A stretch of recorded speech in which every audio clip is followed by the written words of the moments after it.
আমি তো হাসিনা সরকারকে স্বৈরাচার বলি, দ্ব্যর্থহীন ভাবে বলি, সেটার সঙ্গে যদি আপনি একমত হন তাহলে definitely Hasina is a better স্বৈরাচার।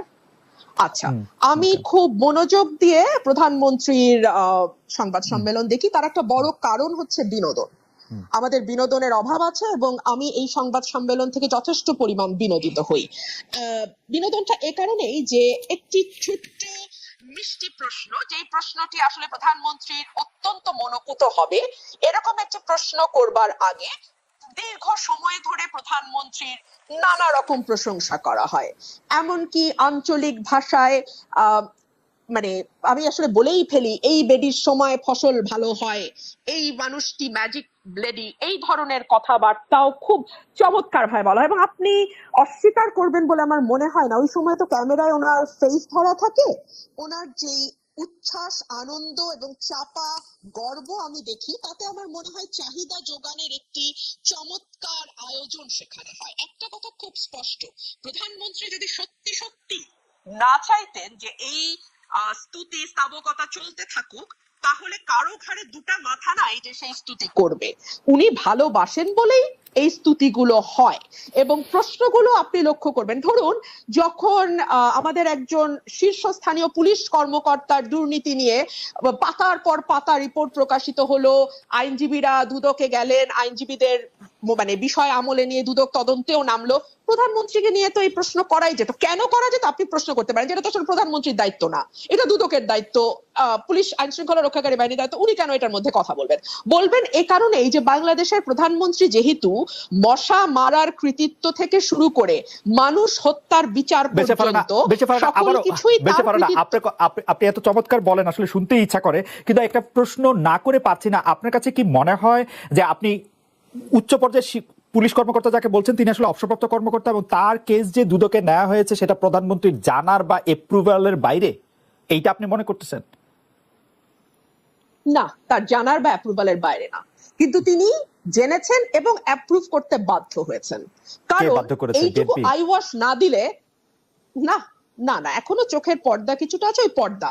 তবে উনি মানে পুলিশ কর্মকর্তার কথা বলছি, উনি কতটা খোলা হাতে বের হতে পারবেন সেটা একটা প্রশ্ন।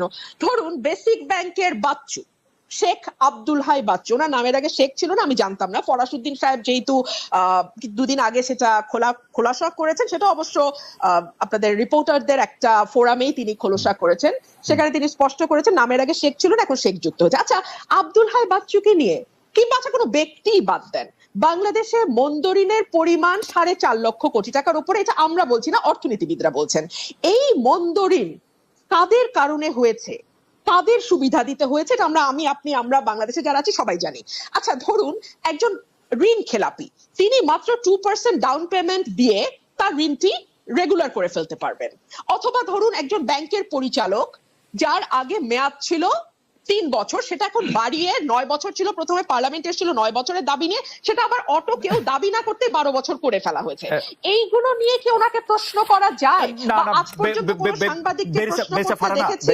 আচ্ছা, আমি আপনাকে একটু বলতেই চাই, একটু বলি যে আসলে প্রধানমন্ত্রী শেখ হাসিনাকে এই বিষয়ে স্পেসিফিকলি প্রশ্ন করা হয়েছে, তিনি এটা নিয়ে উত্তর দিচ্ছেন যে সাংবাদিকদের তিনি আহ্বান জানাইছেন যে আপনারা আমাকে তালিকা দেন কার কার কার কার কার কার ব্যাপারে আপনারা কি জানতে পারছেন, আমি চেষ্টা করতেছি, এবং এই প্রশ্ন করা হয়েছে, আমি শুনছি।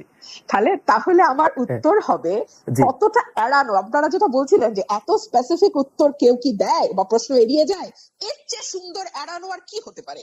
তালিকা দেয়া কি সাংবাদিকের দায়িত্ব? দুদক কি করে? এসবি, ডিবি, এনএসআই, ডিজিএফআই, তারপরে আপনার কি বলে, সরি, এনএসআই, ডিজিএফআই তো দায়িত্ব না, বাংলাদেশ ফাইন্যান্সিয়াল ইন্টেলিজেন্স ইউনিট তারা কি করে, বাংলাদেশ ব্যাংক কি করে, এটা দেখার দায়িত্ব কি সাংবাদিকের? এই উত্তরটা দেওয়ার মানে কি জানেন? ইটস আ ক্লিয়ার মেসেজ, দ্বিতীয় দিন আর এই প্রশ্ন করবেন না। ঠিক যেমন সংসদে দাঁড়িয়ে আমি যখন বাংলাদেশের অর্থনীতির দুরবস্থা নিয়ে এবং টাকা পাচার নিয়ে কথা বলেছিলাম, তখন বাংলাদেশের সাবেক অর্থমন্ত্রী আহম মুস্তফা কামাল বলেছিল, আপনারা কি করেন বিরোধী দল, আপনারা তালিকা দিতে পারেন না, বিরোধী দলের তালিকা দেওয়া কি বিরোধী দলের কাজ? তখন আমি বলতে বাধ্য হয়েছিলাম, আপনার পাশে যেই ফরেন মিনিস্টার বসে আছে তার কাছে তালিকা আছে বলে তিনি স্বীকার করেছেন, অ্যাটলিস্ট কয়েকজনের নাম, মানে কয়েকজনের তথ্য তিনি জানেন, অথচ তার কাছ থেকে তালিকা নিয়ে বিসমিল্লাহটা করেন।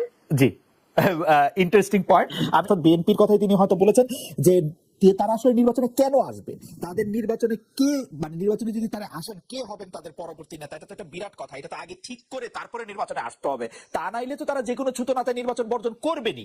দেখলাম চ্যানেল 1 বন্ধ হয়ে যেতে দেখলাম, দিগন্ত টেলিভিশন বন্ধ হয়ে যেতে দেখলাম, আরো কিছু কিছু চ্যানেল আমার স্পষ্ট মনে পড়ছে না, রিসেন্টলি নেত্র নিউজ বাংলাদেশ থেকে দেখা যায় না। দেখুন কোন তথ্যটি সঠিক, কোন তথ্যটি ভুল, কোন তথ্যটি বিভ্রান্তিকর, কোন তথ্যটি সঠিক, এটা আসলে আপনি আইন করে বা মিডিয়া বন্ধ করে কখনো করা যায় বলে মনে হয় না। সম্ভবত এটি করবার সবচেয়ে ভালো উপায় হচ্ছে মানে ভুয়া তথ্য বা যেটাকে বলা হয় ফেক নিউজ, যেটা নিয়ে এখন খুব আলোচনা হয়, সরকারের মধ্যেও প্রায় শুনি এই কথাটি, ভুয়া তথ্য, গুজব ছড়ানো ইত্যাদি ইত্যাদি। এইটার সব এখান থেকে বেঁচে যাওয়ার বা এখান থেকে বেরিয়ে আসার সবচেয়ে আমি বলবো যে গ্রহণযোগ্য মাধ্যম হচ্ছে মুক্ত গণমাধ্যম। আপনি গণমাধ্যমকে স্বাধীন করে দিন, আপনি তাকে লিখতে দিন, তাকে তথ্য প্রকাশ করতে দিন। দেখুন প্রধানমন্ত্রীর প্রেস কনফারেন্স নিয়ে আজকে আলোচনা শুরু হয়েছিল, একটা ভেরি কমফর্ট জোনে বসে যেই মানুষগুলো আপনার সামনে হাসি হাসি মুখ করে বসে, প্রথম সারি, দ্বিতীয় সারি, তৃতীয় সারি, এর পরের সারি, প্রতিটি মুখের মধ্যেই তার বক্তব্য লেখা আছে। সেই লেখাটা আপনি আমি যেমন পড়তে পারি, প্রধানমন্ত্রীও পড়তে পারেন। সুতরাং তিনি ভেরি কমফর্ট জোনে থেকে শুরু করেন তার যাত্রা। আচ্ছা ধরুন অর্থনীতি নিয়ে তো আলাপ হচ্ছিল, ফার্মার্স ব্যাংক আর বেসিক ব্যাংক, তাই না?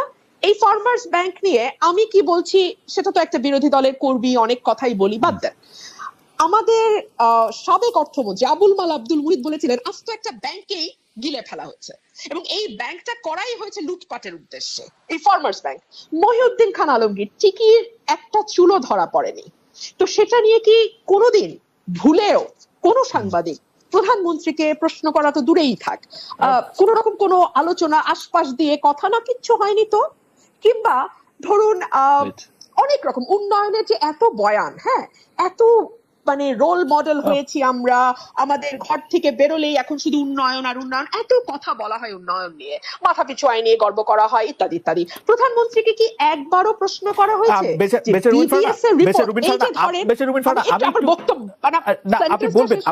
আপনি বলবেন সেন্টেন্সটা শেষ করবেন, আপনি বলবেন। আপনি সংসদ সদস্য ছিলেন, সংসদে আপনি 4 বছর থেকেছেন, আমি দায়িত্ব নিয়ে বলছি, আমি জেনে বলছি, আপনার বক্তব্য প্রধানমন্ত্রী শেখ হাসিনা উপভোগ করেছেন।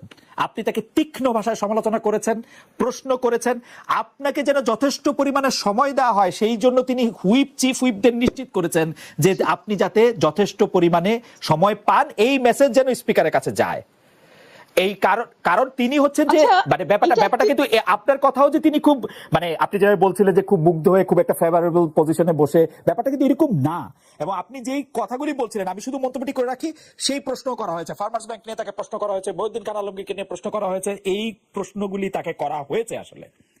মিস্টার ফারহানা খালেদ, আপনি যদি আমার বাক্যটি শেষ করতে দেন তাহলে যে সুবিধাটা হয় সেটা আমার মনে থাকে। না ধরেন আমি ভুলে গেছি, দীর্ঘ আলাপ করেছেন তো আমি আমার কি বাক্য বলতে গেছিলাম ভুলে গেছি, আপনি এই মুশকিলটা হয়। যদি বাক্যটুকু শেষ করতে পারলে তখন একটু সুবিধা হয়। আচ্ছা আমি একটু ছোট বাক্য ব্যবহার করলে সুবিধা হয়, বড় বাক্যতে বয়ান, হ্যাঁ উন্নয়নের বয়ান, জি উন্নয়নের কি করব বলেন, আমার বাক্য একটু লম্বা হয়, বাক্য হ্যাঁ ছোট করে বললে আমার একটু ইন্টারেক্ট করতে সুবিধা হয়, মানে বুঝতেই পারেন ফারহানা আমি আসলে বেতনই পাই এর জন্য আপনাকে কেন জানি আমার কথাতে ইন্টারাক্ট করতে খুব ভালো লাগে। না কারণ হচ্ছে এর একটা কারণ হতে পারে যে নাইম বাইরে যে আমি ইন্টারাক্ট করতেছি এটা আপনি শুনতে পাচ্ছেন না, এটাও হইতে পারে, মানে এটা টেকনিক্যাল একটা ফল্ট আমাদের। খুব ভালো শুনতে পাচ্ছি। Okay please continue, please continue করুন। উনাকে আপনি কোনো প্রশ্ন করেননি, পরের দফায় দুই দফায় কোনো কোশ্চেন করেননি, প্লিজ এটা আবার দেখেন আবার একটু আপনি।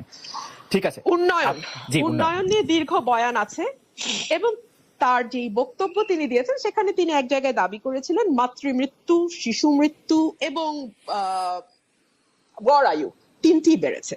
বিবিএস এর রিপোর্ট বলছে এই তিনটি আপনি যদি 2021 সাল থেকে শুরু করেন ক্রমাগত মাতৃমৃত্যু বলেন, শিশু মৃত্যু বলেন এবং গড় আয়ু কমে আসা বলেন, আমাদের সূচকগুলো খারাপ অবস্থায়, এগুলো নিয়ে তাকে কোনো প্রশ্ন করা হবে না। কিংবা ধরুন আমাদের যে গিনি সহ বৈষম্য বাড়ছে, এই বিষয়গুলো নিয়েও কখনো তার দৃষ্টি আকর্ষণ করা হয় না। সংসদে আচরণ হবে কেন? কিন্তু রুমিন ফারহানা, শেখ হাসিনার উপর আক্রমণটা রিপিটেড, শেখ হাসিনার উপর আক্রমণটা রিপিটেড 15 আগস্টের পরে 21 আগস্টের পরে কোটালীপাড়া পর অনেকগুলো আর কি। যাই হোক, আমি যে প্রশ্নটি করতে চাইছিলাম সেই প্রশ্ন, বিলিয়নিয়ার উৎপাদন করে এবং ফোর্বস পত্রিকায় সেই বিলিয়নিয়ারের ছবি ছাপা হয়। আমরা এখন এতই উন্নত জাতি, কারণ $50 বিলিয়ন একটা খাত থেকে এক্সপোর্টও করে বেরসা ফারহানা, $50 বিলিয়ন একটা খাত থেকে এক্সপোর্টও করে। No doubt, no doubt. $50 billion একটা খাত থেকে এক্সপোর্ট যে দেশে হয়, সেই দেশে বিলিয়নের আরো কয়েকজন থাকার কথা।